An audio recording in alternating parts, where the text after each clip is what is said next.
Study में आपका स्वागत है। जैसा कि आज हम लोग जो है सबसे पहले पढ़ेंगे ट्रिगोनोमेट्रिकल फंक्शन। ट्रिगोनोमेट्रिकल फंक्शन आज हम लोग देखेंगे। सबसे पहले जान लीजिए कि ट्रिगोनोमेट्रिकल फंक्शन के बारे में जब हम बात कर रहे हैं, आपको सबसे पहले जानना होगा कि ट्रिगोनोमेट्री कहते किसको हैं। तो हम लोग आज जो है इसी के बारे में डिस्कस करेंगे और त्रिकोणमिति कहेंगे किसको, पहले इस चीज़ को जानते हैं। तो जैसा कि हम यहाँ पर लिख रहे हैं ट्रिगोनोमेट्री, TRY।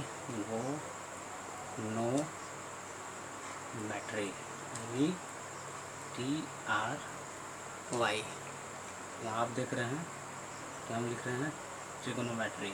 सबसे पहले ये आप जानिए कि ट्रिगोनोमेट्रिकल फंक्शन आखिर होता क्या है, त्रिकोणमिति कहते किसको हैं। तो ट्रिगोनोमेट्रिकल फंक्शन का मतलब होता है त्रिकोण मिति, यानी यह जो है ग्रीक भाषा के दो शब्दों से मिलकर बना है।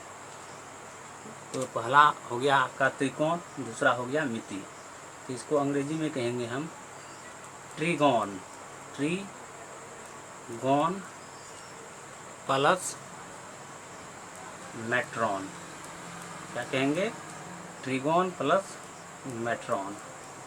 तो सबसे पहले आज हम लोग इसका इंट्रोडक्शन पढ़ेंगे, उसके बाद कुछ फार्मूला वगैरह सब जो इम्पोर्टेंट है त्रिकोणमिति में, उन चीज़ों का भी हम समावेश करेंगे।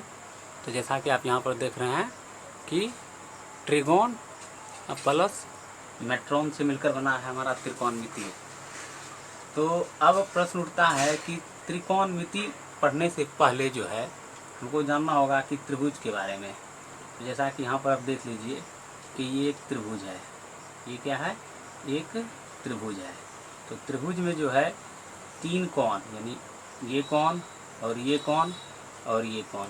त्रिभुज में तीन कोण होते हैं, A, B, C। मान लीजिए एक ट्रायंगल है, इसमें तीन कोण। पहला कोण ये हुआ, दूसरा कोण ये हुआ और तीसरा कोण आपका ये हुआ। और तीन भुजा, तो पहला भुजा हो गया आपका AC, दूसरा भुजा हो गया BC और तीसरा भुजा हो गया AB। तो इस तरह से त्रिभुज में तीन कोण।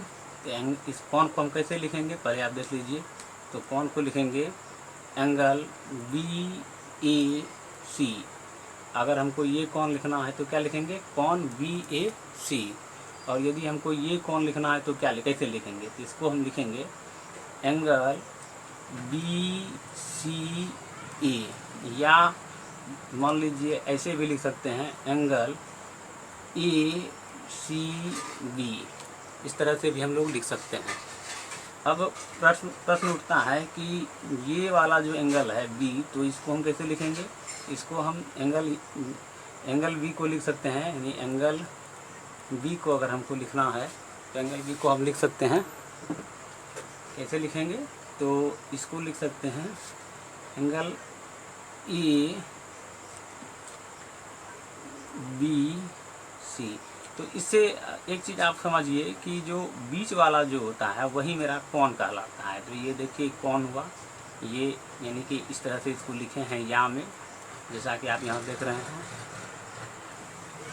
और क्योंकि हम लोग जो है त्रिकोणमिति में खास करके पढ़ेंगे, त्रिकोणमिति में जो है हम लोग विशेषतया जो है 90 डिग्री, क्योंकि समकोण के बारे में अध्ययन करेंगे। वैसे आगे जब 11th क्लास में जो होता है तो उसमें हम लोग 360 डिग्री तक का पढ़ते हैं, लेकिन इसमें जो है हम लोग सिर्फ और सिर्फ तीन कोण के बारे में पढ़ेंगे। ये कोण, जैसे देख लीजिए ये कोण, ये कोण। तो इस तरह से आप यहाँ पर देख सकते हैं कि ये जो है इसको कहते हैं लंब। ये हमारा हो गया आधार और ये हमारा हो गया कर्ण, जैसा कि आप यहाँ पर देख रहे हैं। तो लंब का परिभाषा हम किस प्रकार दे सकते हैं? तो देखिए लंब का परिभाषा इस प्रकार दे सकते हैं कि ये देखिए आपका ये पड़ी रेखा हुआ, इसको हम क्षैतिज रेखा भी कहते हैं।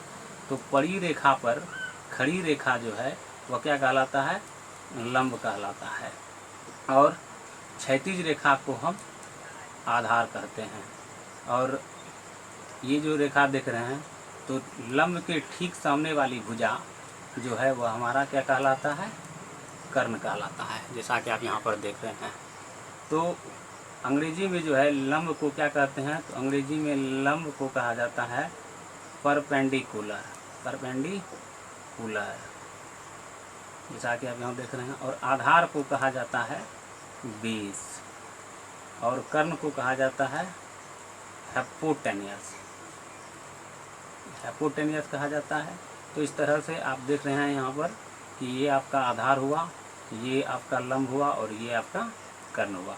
और यदि इसका नाम दे दें तो ए बी सी, या आप ऐसे भी लिख सकते हैं, यहाँ सी ए बी कुछ इस प्रकार भी लिख सकते हैं, पी क्यू आर भी लिख सकते हैं, एल एम एन भी लिख सकते हैं। इस तरह से आप यहाँ पर देख रहे हैं। तो हमने आपको यहाँ बताया कि त्रिभुज में जो है तीन भुजा, तीन कोण, यानी कि ये देख रहे हैं कि एक भुजा हुआ, दूसरा भुजा ये हुआ और तीसरा भुजा ये हुआ। तीन कोण यानी पहला कोण ये हुआ, दूसरा कोण ये हुआ और तीसरा कोण आपका ये हुआ। तो तीन भुजा और तीन कोण और तीन शीर्ष, पहला शीर्ष ये हुआ ए, दूसरा शीर्ष हो गया सी और तीसरा शीर्ष हो गया बी। तो इस प्रकार से भुजाओं के आधार पर त्रिभुज को तीन भागों में बांटा गया है। तो भुजाओं के आधार पर त्रिभुज को कितने भागों में बांटा गया है, तो तीन भागों में। तो कौन कौन सा भाग है, तो देखिए पहला हो गया समद्विबाहु त्रिभुज, पहला हो गया ये। दूसरा आपका जो है वो हो गया समबाहु त्रिभुज, समबाहु त्रिभुज। और तीसरा हो गया आपका, तीसरा वो है विषमबाहु त्रिभुज, विषमबाहु त्रिभुज। तो इस तरह से भुजा के आधार पर त्रिभुज को तीन पार्ट में बांटा गया है, समद्विबाहु, समबाहु और विषमबाहु। तो अब सबसे पहले इसका परिभाषा समझिए कि समद्विबाहु त्रिभुज कहते किसको हैं। तो समद्विबाहु त्रिभुज का मतलब हुआ कि ऐसा त्रिभुज जिसकी दो भुजाएं क्या हो, समान हो। अर्थात मान लीजिए ये भुजा और ये भुजा अगर समान हो जाएगा तो उसको हम समद्विबाहु त्रिभुज कहेंगे। तीसरा भुजा से हमको कोई लेना देना नहीं है।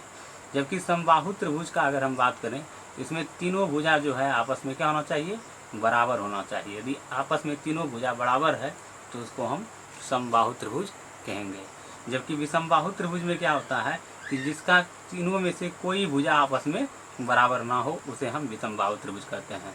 तो भुजा के आधार पर त्रिभुज को कितने भागों में बांटा गया है, तो भुजा के आधार पर त्रिभुज को तीन भागों में बांटा गया है, एक समद्विबाहु, एक समबाहु और विषमबाहु।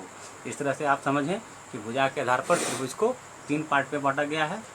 अब प्रश्न उठता है कि कोण के आधार पर त्रिभुज को कितने भागों में बांटा गया है। तो कोण के आधार पर त्रिभुज को भी तीन भागों में बांटा गया है। तो कौन कौन, तो पहला हो गया आपका समकोण, समकोण, और पहला हो गया समकोण। दूसरा हो गया आपका, दूसरा हो गया आपका न्यून कोण, न्यून कोण यानी कि अगर आप इसके बारे में हम परिभाषित कर देंगे कि क्या, इसको क्या कहते हैं, इसका क्या परिभाषा होना चाहिए। तो समकोण हो गया, दूसरा हो गया न्यून कोण और तीसरा हो गया आपका अधिक कोण। तो अधिक कोण लिख देते हैं यहाँ पर ताकि आप लोगों को समझ में आ जाए। तो देखिए सबसे पहला है न्यून कोण। तो न्यून कोण यानी कि कोण के आधार पर, यानी कि कोण के आधार पर त्रिभुज के तीन पार्ट हैं, समकोण, न्यून कोण और अधिक कोण। या तो आप ऐसे भी कह सकते हैं न्यून कोण त्रिभुज, समकोण त्रिभुज और अधिक कोण त्रिभुज। जबकि भुजा के आधार पर त्रिभुज के तीन पार्ट हैं, समद्विबाहु त्रिभुज, समबाहु त्रिभुज और विषमबाहु त्रिभुज।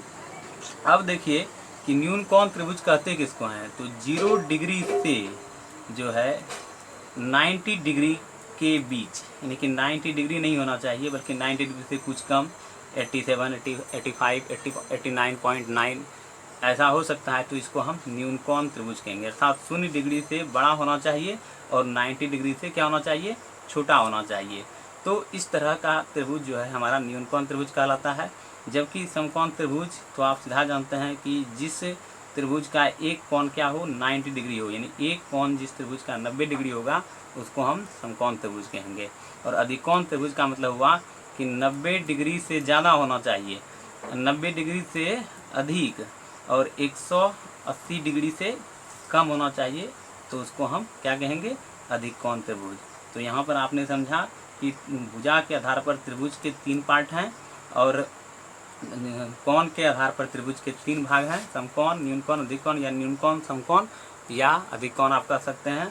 जबकि त्रिभुज में जो है 3 भुजा होता है और 3 शीर्ष हुआ और 3 कोण हुआ। तो इस तरह से आपने समझा इस चीज़ को। तो जैसा कि हमने यहाँ आपको बताया कि कर्ण को क्या कहते हैं, हम जो है समकोण त्रिभुज के बारे में डिस्कस करेंगे, क्योंकि हम लोग आज ट्रिग्नोमेट्रिकल फंक्शन का परिचय जानेंगे। तो इसमें जो है इम्पॉर्टेंट क्या है वो चीज़ को हम लोग समझेंगे। तो जैसा कि आप लोग यहाँ पर देख रहे हैं, तो सबसे पहला है कि लंब को हम क्या कहेंगे, परपेंडिकुलर कहेंगे। ऐसा हमने आपको पहले बताया कि परपेंडिकुलर माना क्या होता है, लंब होता है। अब बेस माना क्या होता है, आधार। यदि आपका बेस ठीक रहेगा तो ही आप महल बना पाइएगा, यानी कि घर तभी बनता है जब किसी घर का जो है बेस ठीक हो।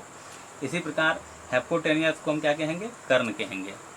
तो इस तरह से आपने समझ लिया कि समकोण त्रिभुज में ए बी सी, तो ए बी सी ये आपका 3 शीर्ष हुआ, ये ए सी भुजा हुआ, बी सी दूसरा भुजा हुआ और ए बी तीसरा भुजा हुआ। और आधार हमारा हो गया बी सी, लंब हमारा हो गया ए बी और कर्ण हमारा हो गया ए सी। तो इसका परिभाषा भी हमने बता दिया कि आधार किसे कहते हैं, लंब किसे कहते हैं और कर्ण किसे कहते हैं। अब बात सबसे पहला इम्पोर्टेंट बात आ जाता है कि जो है पाइथागोरस प्रमेय। तो अब चूँकि अगर आप त्रिकोणमिति पढ़ रहे हैं तो सबसे पहला महत्वपूर्ण पॉइंट है कि पाइथागोरस प्रमेय को आपको जानना बहुत ज़रूरी है। तो पाइथागोरस जो थे वह यूक्लिड के शिष्य थे। पाइथागोरस कौन थे, तो यूक्लिड के शिष्य थे।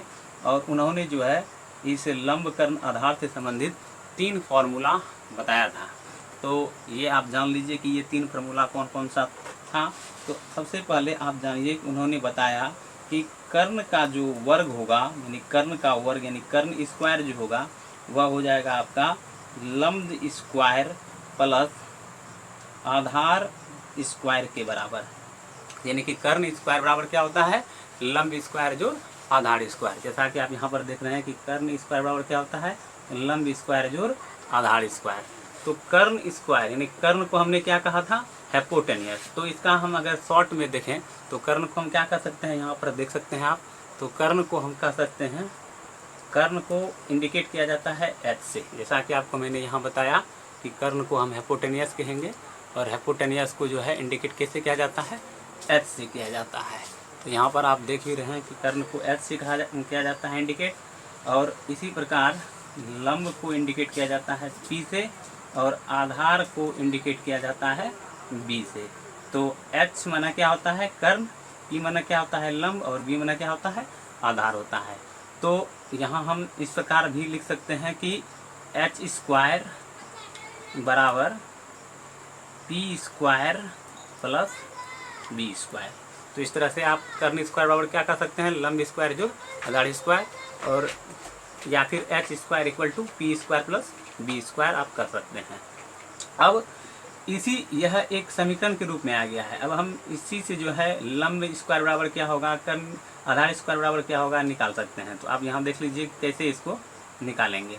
तो चूंकि देखिए एच स्क्वायर इक्वल टू है P square plus B square, यहाँ इसको हम कैसे लिख सकते हैं, P square plus B square is equal to H square, ऐसा तो हम लिख सकते हैं।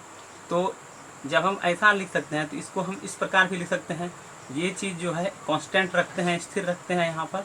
तो बी स्क्वायर बराबर क्या हो जाएगा हमारा, H square minus B square. और आपको पता होना चाहिए कि समीकरण के अगर हम बाएं पक्ष से दाएं पक्ष की ओर ले जाते हैं किसी चीज़ को, तो उसका जो मान है अगर वह प्लस है तो वह माइनस में हो जाएगा और जो माइनस है तो वह प्लस में हो जाएगा। तो सिमिलरली इसी प्रकार यहाँ पर हमने क्या किया कि बी स्क्वायर बराबर हमने क्या लिखा है, एच स्क्वायर, और चूंकि ये प्लस में है था इसको मैंने रखा था कांस्टेंट, तो ये उधर गया तो ये हो गया माइनस पी स्क्वायर। तो इस तरह से हम कह सकते हैं कि आधार स्क्वायर जो होगा वह बराबर होगा किसके, कर्ण स्क्वायर माइनस लंब स्क्वायर के। तो ये आप लोगों ने समझ लिया। अब आगे देखिए, अब आगे आपको जो है इसी प्रकार एक सूत्र आपका यहाँ फॉर्मूला हो गया, पहला फॉर्मूला।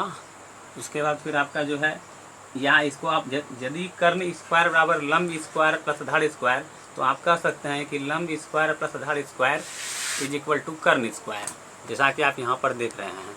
तो इस तरह से हमने जो है आपको बताया कि कर्ण स्क्वायर जो होता है वह लंब स्क्वायर जो आधार स्क्वायर के बराबर होता है। अब हम लोग आगे देखेंगे कि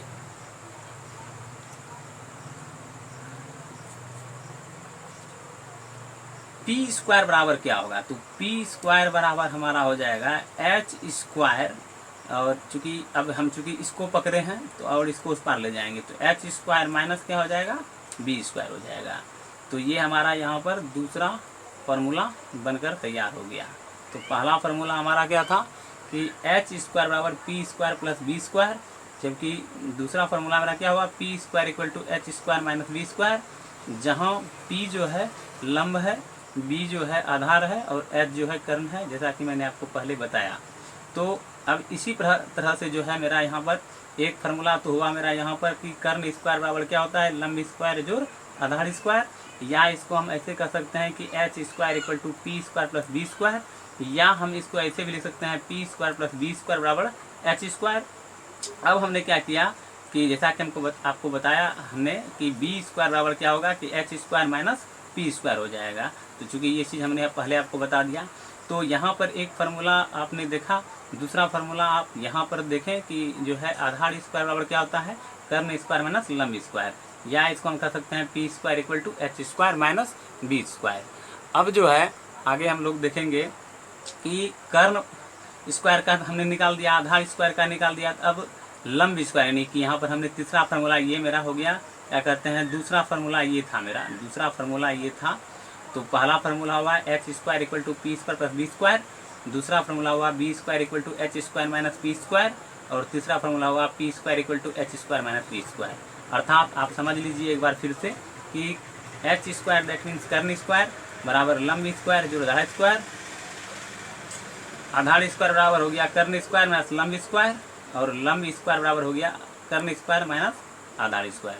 तो इस तरह से आप पाइथागोरस के फंडा के अकॉर्डिंग हमने जो है चूँकि पाइथागोरस ने जो बताया था उसके अनुकूल मैंने जो है तीन फार्मूला मतलब इससे जो है दो फार्मूला समीकरण के रूप में याद कर लिया, जैसा कि आपने यहाँ पर देखा। अब जो है आगे हम लोग देखते हैं कि ये इम्पोर्टेंट जो चीज़ हम आपको बता रहे हैं, तो ये चीज़ अगर हमारे चैनल पर अगर आप जुड़िएगा तो आपको तमाम चीज़ों का जो है मूल सार मिल जाएगा आपको पढ़ने के लिए। इसलिए हम आपसे यही रिक्वेस्ट करेंगे कि हमारे चैनल पर बने रहिए ताकि इस तरह की जानकारी आपको मिलते रहे। अब आगे हम लोग बढ़ेंगे, तो हमने आपको आज समझाया कि ट्रिगोनोमेट्री क्या होता है और यह किन किन शब्दों से मिलकर बना है, और त्रिभुज के बारे में बताया कि त्रिभुज के कितने प्रकार हैं, और उसके बाद जो है कोण के आधार पर त्रिभुज को कितने भागों में बांटा गया है, भुजा के आधार पर त्रिभुज को कितने भागों में बांटा गया है, और जो है समकोण त्रिभुज में जो है लंब क्या होता है, कर्ण क्या होता है, आधार क्या होता है, और पाइथागोरस प्रमेय के में जो है हमने बताया आपको कि कर्ण स्क्वायर बराबर लंब स्क्वायर प्लस आधार स्क्वायर, जो कि पाइथागोरस का कहना था। तो जो है उससे संबंधित हम लोग इसको और क्या क्या फार्मूला हो सकता था उसको हमने ज्ञात किया। अब हम इसको सत्यापित करेंगे कि जो है कर्ण स्क्वायर बराबर लंब स्क्वायर प्लस आधार स्क्वायर होता क्यों है। तो आप यहाँ पर देखिए कि एक सिंपल वे में आपको हम बता रहे हैं। तो मान लीजिए कि एक छोटा सा हम ट्रायंगल बना लेते हैं। तो ये देखिए एक राइट एंगल बना लिए हम, समकोण त्रिभुज बना लिए यहाँ पर। तो समकोण त्रिभुज में आप यहाँ पर देख सकते हैं कि मान लीजिए ये 2 है, ये 3 है, तो ये 4 होना चाहिए।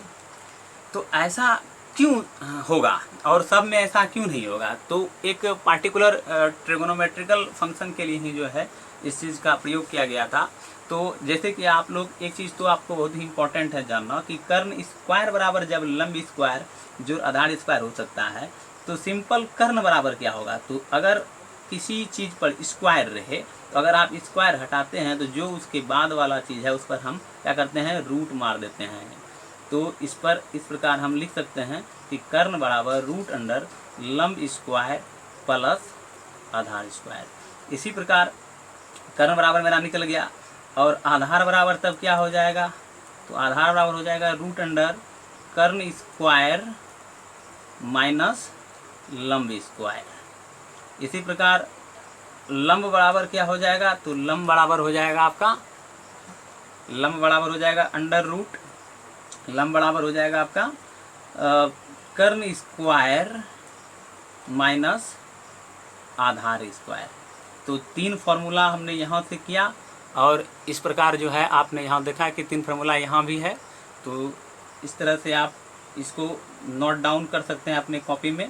यहाँ आप समझिए सिर्फ, ताकि आपको कोई दिक्कत ना हो। और यदि दिक्कत होता है तो कमेंट करके हमको बताइए कि सर हमको ये प्रॉब्लम है, तो हम आपको सॉल्व करके हम इस चीज़ को विशेषतया बताएंगे आपको। अब आगे हम लोग देखेंगे कि ये 3 दूना 6 फार्मूला तो हमने सॉल्व कर दिया। अब आगे जैसा कि आप यहाँ पर देख रहे हैं कि जो है मूल चीज़ों को हम आपको बता रहे हैं यहाँ पर। तो अब प्रश्न उठता है, जैसा कि हमने बताया कि यहाँ पर 2 है, यहाँ 3 है, यहाँ 4 है।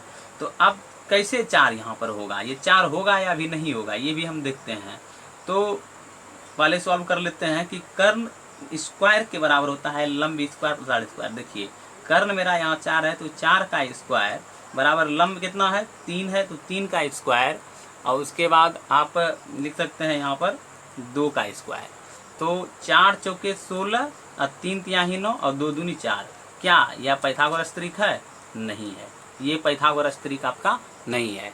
तो उन्होंने ऐसा बताया था कि अगर कुछ दूसरा चीज़ पर हम ट्राई करते हैं, जैसे कि मान लीजिए इस तरह से कि ये अगर 3 है, ये अगर 4 है, तो ये 5 जरूर होगा। देख लीजिए अगर हम 5 का स्क्वायर करें, 5 का स्क्वायर बराबर 3 का स्क्वायर जोड़ 4 का स्क्वायर, क्योंकि अकॉर्डिंग टू फॉर्मूला कि कर्ण स्क्वायर यानी कर्ण का स्क्वायर बराबर होता है लंब का स्क्वायर जोड़ आधार के स्क्वायर के बराबर। तो इसलिए देखिए कि कर्ण मेरा कितना है, 5 है, तो 5 का स्क्वायर बराबर हो गया 3 का स्क्वायर जोड़ 4 का स्क्वायर। तो 5 कितना होता है 25, और 3 तिहाई कितना हो गया 9, और 4 चौके कितना हो गया 16। तो अब 25 बराबर क्या हो गया 16, 9, 25। तो इक्वल टू हो गया दोनों आपस में बराबर। तो यह पाइथागोरस त्रिक हुआ। तो इस तरह से आपने यहाँ पर देख लिया। अब आगे जो है हम लोग मूल चीज़ों को, चूँकि इसमें हम देख रहे हैं और आप देखते रहिए, हमारे साथ बने रहिए। तो अब सबसे पहला प्रश्न उठता है कि साइन थीटा क्या होता है। अक्सर लड़का या जो 10th क्लास का स्टूडेंट है वह कंफ्यूज हो जाता है कि आखिर साइन थीटा होता क्या है। तो आप समझिए कि साइन जो होता है वह होता है फंक्शन। क्या होता है? फंक्शन। याद रखने का चीज़ है ये फंक्शन। फंक्शन माना क्या होता है? फंक्शन को हम हिंदी में क्या कहते हैं? फलन कहते हैं। फंक्शन को क्या कहते हैं? फलन। और थीटा जो होता है वह होता है रेशियो। क्या होता है? रेशियो। उसको हम क्या कहते हैं? अनुपात। क्या कहते हैं? अनुपात कहते हैं उसको। तो ये चीज़ आप दिमाग में रखिए कि थीटा का मतलब हुआ रेशियो और साइन का मतलब हुआ फंक्शन। उदाहरण के तौर पर हम अगर बात करें, जैसे मान लीजिए अगर आप कहीं किसी शादी विवाह में जाते हैं तो होता क्या है कि कोई कहीं से आया, कोई कहीं से आया, लेकिन फंक्शन जो होता है वह एक ही होता है। जैसे कि मान लीजिए कहीं से कोई व्यक्ति आ रहा है तो वह कहेगा कि कहाँ जा रहे हैं। अगर आप उससे पूछिएगा कि कहाँ जा रहे हैं तो कहेगा कि सिंपल सी बात कि हम शादी में जा रहे हैं। और दूसरा व्यक्ति भी कहीं से यदि आ रहा है तो उससे भी पूछिएगा तो वो भी यही कहेगा कि हम शादी में जा रहे हैं। एग्जाम्पल के तौर पर हम आपको समझा रहे हैं। तो लेकिन फंक्शन, ये जो फंक्शन देख रहे हैं ये चेंज नहीं होता है, और ये जो थीटा है ये चेंज हो सकता है, क्योंकि जो व्यक्ति आगंतुक आ रहे हैं वो कहीं ना कहीं अलग अलग जगह से आ रहे हैं। इसलिए जो है ये थीटा आपका चेंज होगा, लेकिन ये जो साइन है वह चेंज नहीं होगा, क्योंकि फंक्शन सबके लिए एक ही होता है। तो जैसा कि हमने आपको एग्जाम्पल के तौर पर बताया। तो अब देखिए कि थीटा के लिए क्या क्या हो सकता है। तो थीटा के लिए आपका हो सकता है A, B, C, ठीक है। उसके बाद आपका हो सकता है अल्फ़ा, उसके बाद आ सकता है बीटा। इस प्रकार आप कह सकते हैं gamma, delta, PQ, RS, ABCD, कुछ भी हो सकता है यहाँ पर। तो इस तरह से आपने समझा कि साइन और थीटा क्या होता है। इसी प्रकार कॉस और थीटा क्या होता है। तो कॉस और थीटा, जैसा कि आप यहाँ देख रहे हैं कि कॉस और थीटा, कॉस थीटा क्या होता है, इन चीज़ों के बारे में आपने समझा। तो इस तरह से आप यहाँ पर काफ़ी चीज़ मैंने आपको समझा दिया है, मोटा मोटी आप देख रहे हैं यहाँ पर। तो इस तरह से साइन थीटा और कॉस थीटा, उसके बाद फिर हो जाता है आपका टेन थीटा, फिर हो जाता है आपका साइन कॉस टेन, इसका विपरीत फर्क फिर कर लीजिए। तो इस तरह से ये आपका हो जाएगा। जैसा कि आप यहाँ देख रहे हैं कि जो है, चूँकि देखिए मेरे पास जगह बहुत कम है और आप लोग अगर सपोर्ट नहीं कीजिएगा तो बड़ा परेशानी है हमको, इसलिए सपोर्ट ज़रूर कीजिए। Sine theta, cos theta, tan theta, उसके बाद फिर आप यहाँ पर हम जगह है लिख देते हैं। फिर होता है कॉसेक थीटा, फिर सेक थीटा, फिर होता है कॉट थीटा। वैसे इस चीज़ का डिस्कस हम अगले वीडियो में करेंगे। फिलहाल आपको एक जो ओवरव्यू है त्रिकोणमिति से संबंधित वो हम आपको बता रहे हैं। और भी जो कुछ पार्ट बचा है तो शेष पार्ट जो हम, अगर आप लोग प्यार दुलार दीजिएगा तो आप लोगों के लिए इतना तो हम कर ही सकते हैं। तो इस तरह से जो है मैंने आपको आज जो मूल चीज़ था बताया, एक बार हम आपको समझा देते हैं। जैसा कि आप यहाँ पर देख रहे हैं, तो सबसे पहला हमने आपको बताया कि जो है त्रिकोणमिति के बारे में। तो त्रिकोणमिति जो है यह दो शब्दों से मिलकर बना है, ट्रिगोन और मेट्रॉन, जो कि ग्रीक शब्द है और इसका हिंदी अर्थ होता है त्रिकोण प्लस मिति, अर्थात तीन कोणों का मापन। तीन कोणों का मापन ही क्या कहलाता है? त्रिकोणमिति कहलाता है। अब सबसे पहला बात उठता है कि त्रिभुज हम मापते क्या है, कौन कौन किस में मापते हैं? तो त्रिभुज के अंतर्गत किसी भी कोण को मापा जाता है।